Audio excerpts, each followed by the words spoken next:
যিসকলৰ সতীৰ্থসকলে ইমান দিন মোৰ হৈ কষ্ট কৰিছে, আমাৰ সতীৰ্থ বিধায়কসকল আৰু আমাৰ দলৰ মাননীয় সভাপতি বদৰুদ্দিন আজমল ছাৰ তেখেতে নিজে আহি মোৰ খবৰো লৈ গৈছে।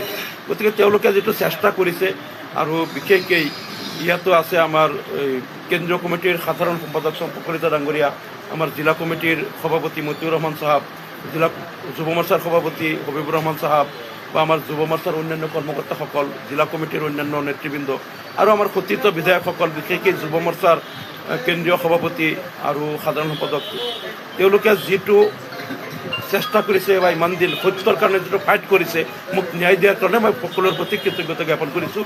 আৰু আজিৰ দিনতো হাজাৰ হাজাৰ ৰাইজ যেনেকৈ ৰাতিপুৱাৰ পৰা নগাঁও কেন্দ্ৰীয় কাৰাগাৰৰ সন্মুখত ৰৈ আছে, দিনটো তেওঁলোকে খোৱা নাই, নোখোৱাকৈ আজি ইমান কষ্ট কৰি তেওঁলোকে দিনটো অপেক্ষা কৰি আছে মই কেতিয়া ওলাম, মোক তেওঁলোকে সাক্ষাৎ কৰিব।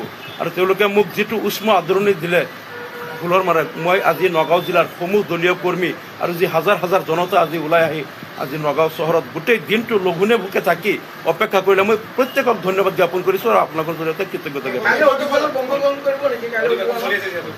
কালি মই অসম বিধানসভাৰ অধিৱেশনত মই অংশগ্ৰহণ কৰিম, কিন্তু দুৰ্ভাগ্যৰ কথাটো হ'ল যে এইবাৰ বিধানসভাত যিবিলাক প্ৰশ্ন দিব লাগে বা যিবিলাক ৰুল 54, 301 আৰু 0 আৱাৰ এইবিলাক মানে 15 দিন, 20 দিন, 10 দিন আগত নটিচবিলাক দিব লাগে।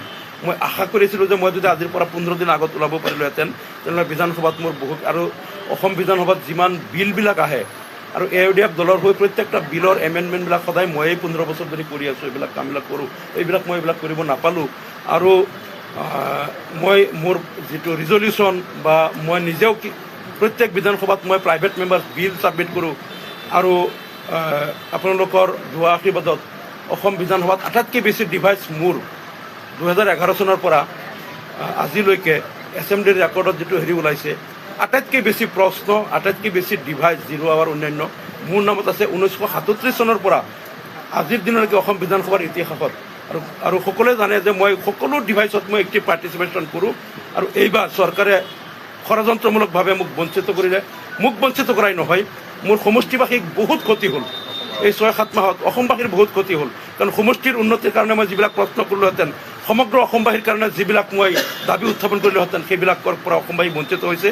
এই 6 মাহ যে গ'ল, 7 মাহ টিং সমষ্টিবাসী, আজি চৰকাৰে মোক ইয়াত ডিটেইন কৰি ৰাখি দিলে।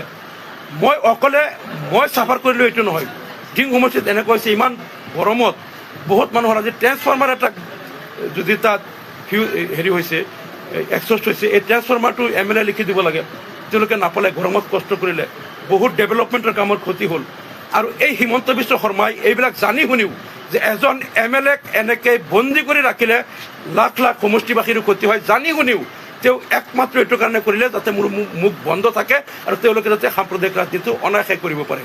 কাৰণ মুখ্যমন্ত্ৰী হিমন্ত বিশ্ব শৰ্মাই যিমান ভোট পাই আজি অসম বিধানসভাত বিধায়ক হৈ আছে, তাতকৈ বহুত বেছি ভোট পাই মই বিধায়ক হৈ আছোঁ। তেওঁ হয়তো আজি তেওঁলোকৰ দলৰ মেজৰিটিৰ কাৰণে মুখ্যমন্ত্ৰী হৈ গ'ল। ৰাইজে হিমন্ত বিশ্ব শৰ্মাকো বিধায়ক বনাইছিল, মোকো বিধায়ক বনাইছিল।